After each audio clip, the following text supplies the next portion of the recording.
Commercials for the Apple Watch show people swimming, running, climbing, jumping.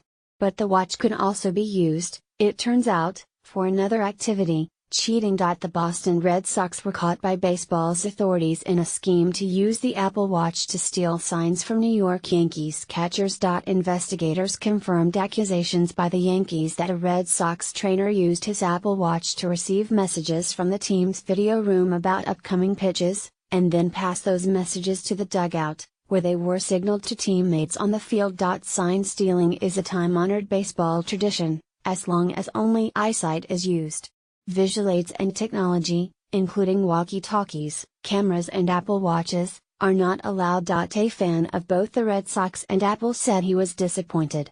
"It's embarrassing, it's an odd sport and that cheating is legal as long as you get away with it, but using technology is over the line," said Seth Lieberman, a Boston resident and Red Sox fan and chief executive of Snap App, which creates content for marketers. Both the Red Sox and Apple Watch are striking out.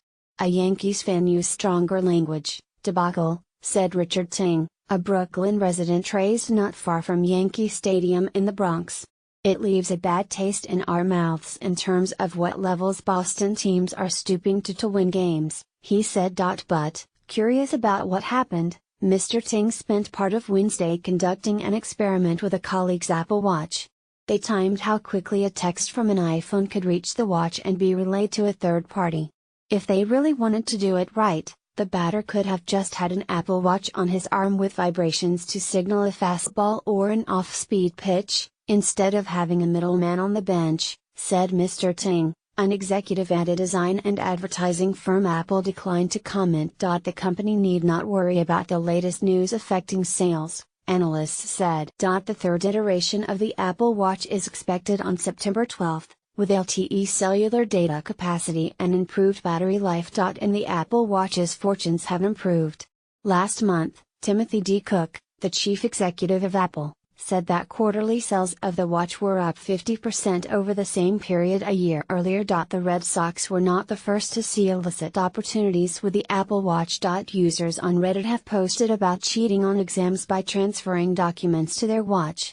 One video on YouTube from 2015 declared the Apple Watch the new easiest way to cheat an exam and garnered more than 180,000 views. But testing firms have responded. The College Board, which administers the SAT and advanced placement tests, does not allow wearable technology such as digital watches or Google Glass in its testing centers.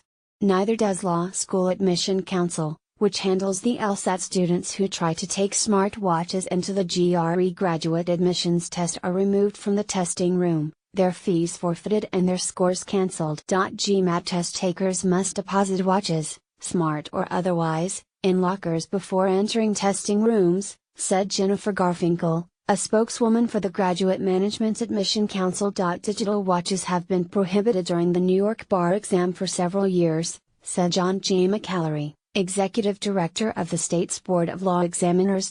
Analog watches are allowed for now. But in July, the board tested large, synchronized clocks in exam rooms and will decide this fall whether to ban watches altogether, he said. "We've been concerned about this for a while," Mr. McAllery said.